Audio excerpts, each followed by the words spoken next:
Silahkan, bergantian coba yang selanjutnya, apa lagi? Assalamualaikum warahmatullahi wabarakatuh, Ustadz. Salam. Izin bertanya. Begini Ustadz, saya umur 16 tahun.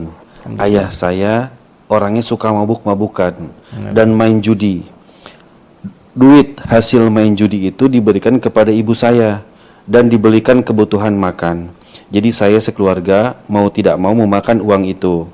Karena dari anggota keluarga saya belum ada yang bisa menghasilkan uang sendiri.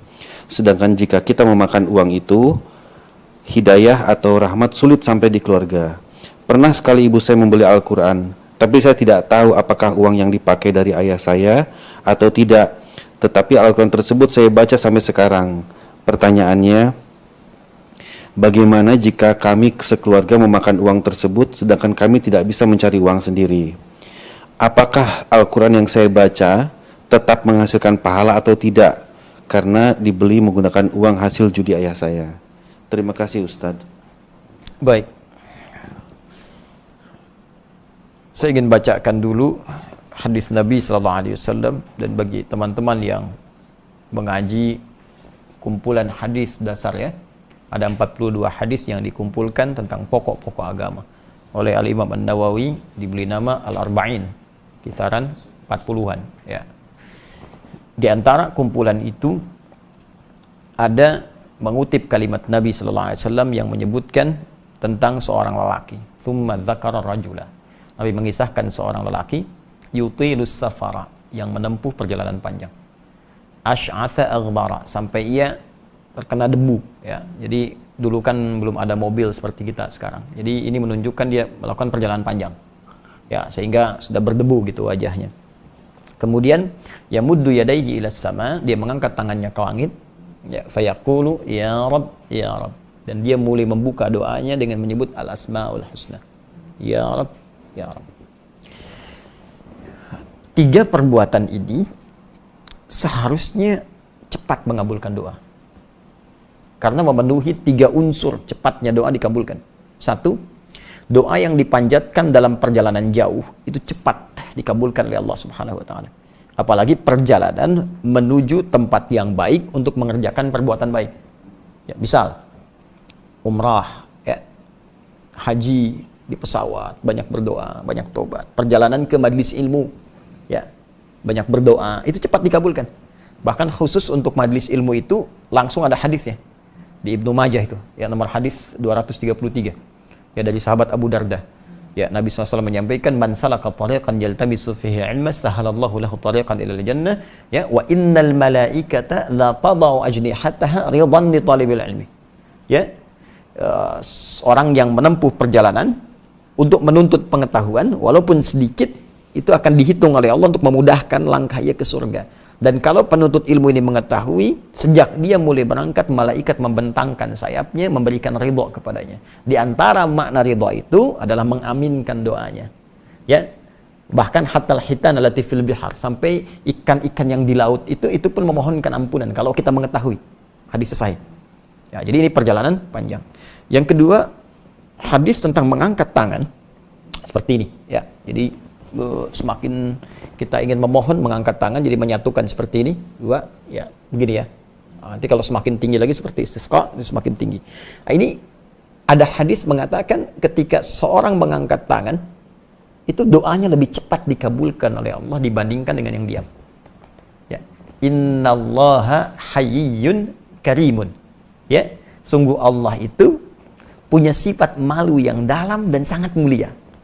Dan akan merasa malu jika seorang hamba mengangkat tangannya dengan berdoa lantas tidak mengabulkannya. Ini kalimat ini muncul dari Nabi ketika seorang bertanya begini, ya Rasulullah, kalau saya mengangkat tangan berdoa dikabulkan nggak? Ya, terus kata Nabi begini, bagaimana kalau ada di antaramu meminta kepadamu dengan mengangkat tangannya? Kira-kira bagaimana? Ya, saya minta, Pak, tolong Pak. Kata orang tadi, sahabat tadi, ya saya malu kalau nggak ngasih. Maka kata Nabi, Allah punya sifat maha malu dan lebih mulia. Maka akan sangat merasa lebih malu kalau ada hamba bermohon tapi nggak diberikan. Dengan mengangkat tangan nggak diberikan. 2. 3. Al-asma'ul husna. Orang yang berdoa dengan memulai al-asma'ul husna akan lebih cepat dikabulkan doanya dibandingkan dengan yang tidak menyebutkannya. Bahkan diperintah. Ya, di Quran surah ke-17 ayat 110. Qulid Allah awid ar-Rahman ayyamma tad'u falahul asmaul husna. Kalau engkau punya permohonan, sebut nama Allah atau sebut namanya Ar-Rahman, atau bahkan pilih di antara nama Allah yang terbaik sesuai dengan kebutuhan kita. Butuh rizki, sebut ya Allah ya Razzaq. Ya, butuh ilmu, mau belajar ya Allah ya Alim. Ya, kita bacakan. Nabi Zakaria membaca bermohon kepada Allah dengan menyebutkan dulu nama Al-Asmaul Husna. Minta keturunan padahal divonis beliau sudah sepuh, rambut memutih, fisik letih, istri divonis secara klinis mandul dan menopause. Memohon kepada Allah diabadikan di Quran surah ketiga ayat 38. Ya, hunalika da'a Zakaria rabbah qala rabbi. Ya, hunalika da'a Zakaria rabbah qala rabbi habli min ladunka dzurriyyatan thayyibah. Di mihrabnya Nabi Zakaria berdoa kepada Allah mengatakan rabbi habli. Dari kata al-wahhab, pemberi tanpa batas. Ya Allah, mereka mengatakan aku punya keterbatasan, mohon engkau yang merawatku, yang tahu kebutuhanku, engkau memberi tanpa batas. Maka tunjukkan kepada mereka dengan sifat yang tak ada batasnya, anugerahkan hamba keturunan. Dikabulkan. Innaka sami'ud du'a. Orang tadi melakukan ketiganya, menempuh jalan jauh, ngangkat tangan, dan menyebut Al-Asmaul Husna.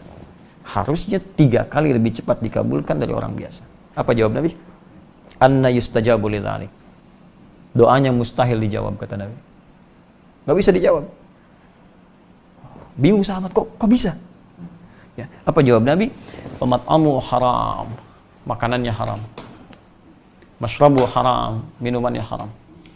Ya, malbasu haram, pakaiannya haram. Wa ghudhiya biharamin, dan dia mendapatkan pokok-pokok hidup yang haram. Perlengkapan hidupnya haram.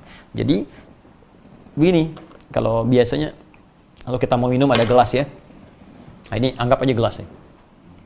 Jadi kita mau minum. Jadi kalau seorang berbuat dosa menggunakan yang haram, ya dari makan haram segala haram, ini gelasnya ketutup nih begini. Ya. Kalau ketutup, semakin banyak yang haramnya, semakin keras tutupnya. Kalau ketutup seperti ini, bukankah kita mau masukkan apa aja susah begini?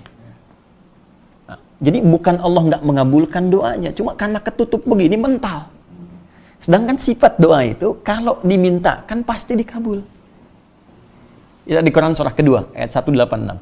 Ya, wa idza sa'alaka 'ibadi 'anni fa inni qarib. Ya. Muhammad sampaikan pada hambaku kalau mereka mencari-cari aku, katakan enggak usah dicari, aku dekat. Saya tanya, apa motif hamba kalau nyari Allah?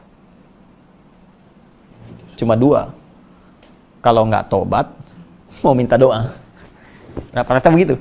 Umumnya demikian. Kalau dia mencari Allah tuh kalau bukan karena ingin taubat, ingin minta sesuatu. Karena itu langsung dijawab oleh Allah di kalimat berikutnya.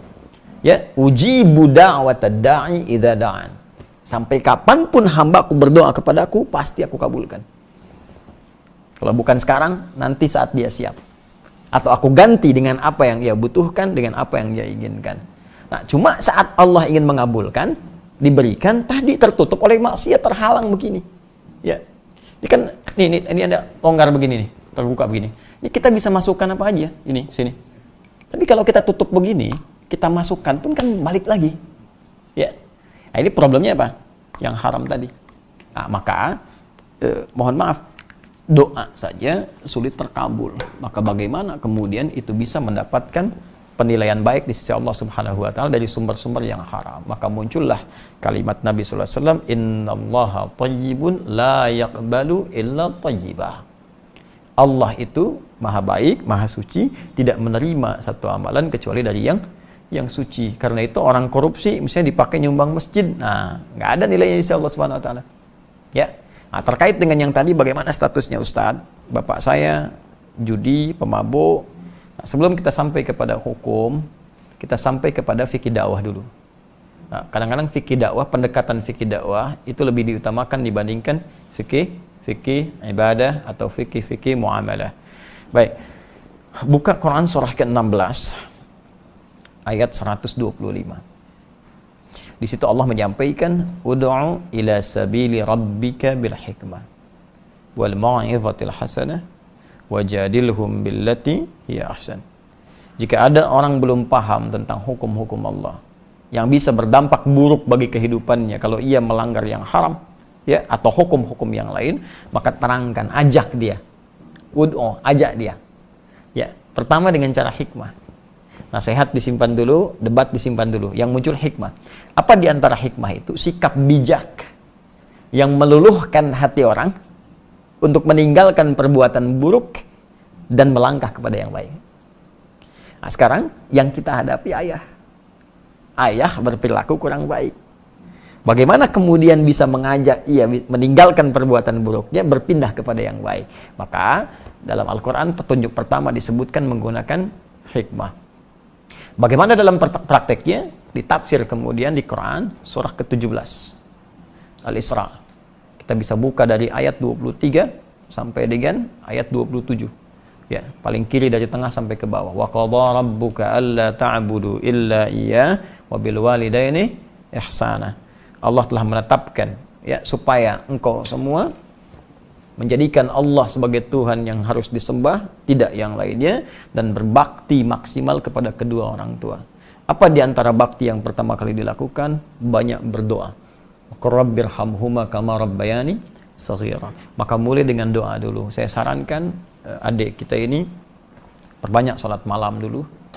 Ya, kalau perlu bangun ya di keluarganya, ajak ibunya. Ya, ajak kemudian adiknya kalau punya adik. Bangun semua tahajud, minta kepada Allah. Ya Allah, beri petunjuk keluarga kami. Ya Allah, jauhkan dari yang haram. Ya Allah, sayangi ayah, ya Allah. Ya Allah, sayangi ibu. Minta dengan suara yang khusyuk, minta dengan keinginan yang khusyuk. Ya. Kemudian kalau perlu duduk bersama berdoa, baca Quran, mohon ya Allah, minta. Sehingga walaupun nggak disebut langsung ayah itu, dengan pekerjaan itu akan menyentuh kepada kalbunya. Kami tidak ingin yang haram ya Allah. Ya Allah, kami tidak kuat dengan neraka ya Allah. Ya Allah, sayangi ayah ya Allah. Jadikan saya anak soleh misalnya. Mintakan itu. Kalau perlu bangun malam dia, sholat misalnya, dekat ayahnya tidur, dia sholat. Terus dia minta kepada Allah dengan kalimat-kalimat tadi. Ya Allah, sayangi ayah saya ya Allah. Kuatkan ayah saya untuk mencari nafkah ya Allah. Jangan pisahkan kami di akhirat. Ya Allah, aku ingin jadi anak baik. Berbakti bagi ayah ya Allah. Berbakti bagi ibu. Minta. Itu insya Allah ketika dikerjakan dengan hikmah demikian, akan ada hunjaman pada jiwanya yang paling dalam, dan dengan cepat insya Allah akan meninggalkan perbuatan yang dimaksudkan. Itu fikih dakwah yang dipraktekkan dulu. Ya. Nah, adapun nanti terkait dengan perjalanannya, maka tawakal kepada Allah, pasti akan dapat bimbingan. Allah nanti akan bimbing dengan jalan yang lebih baik untuk keluar dari persoalan yang dimaksudkan. Sekarang bagaimana statusnya tadi? Ya, itu kan dia tidak yakin. Tak yakin itu sama dengan ragu. Ya. Nah, maka kalau ingin keluar dari keraguan, ambil yang paling yakin. Al-yaqinu la yuzalu bisyak. Yakin itu pasti akan menepikan keraguan. Nah, kalau bacaan Quran yang ia bacakan, bacaannya benar. Ya, tapi kalau benar mushafnya dari hasil uang judi dari bapaknya, maka pekerjaan bapaknya haram untuk menghasilkan itu. Ya. Jadi kalau status bacaan dia, bacaannya benar. Cuman hasil yang dia dapatkan dari situ, ya, didapatkan dari hasil yang haram. Jadi bapaknya bermaksiat dari situ, anaknya dia mendapatkan pahala dari bacaannya. Ya, dari bacaannya. Bapaknya berdosa memberikan nilai itu. Cuman kalau anaknya ridho dengan pemberiannya itu, maka anak ikut dosa di situ. Ya, jadi misal gini, dikasih mushaf nih. Dia tahu ini. Ya, ini mushaf benar. Tapi dari hasil judi misalnya, dia ridho dengan ini. Gambaran ridhonya ridho dari hasil dari bapaknya, sedangkan bapaknya berjudi, maka bacaan yang dibacakan tidak melahirkan pahala. Ya. Ya, kalau dia terima misalnya dia dapat nih, dia masih ragu, nah, maka ambil keyakinan. Saya yakin, insya Allah yang ini halal. Ya, tidak mungkin masih ada titik dari bapak saya nggak membeli yang ini dari yang haram. Insya Allah yang ini halal. Baca saja, berpahala dia. Ya. Walaupun mungkin pada hakikatnya dia nggak tahu, mungkin ada bagian dari uang itu masuk, maka bacaannya tetap berpahala. Bapak yang berdosa di sini. Jelas? Paham ya? Baik. Jadi lakukan seperti yang tadi dulu, dan semoga Allah memberikan jalan keluar yang terbaik insya Allah.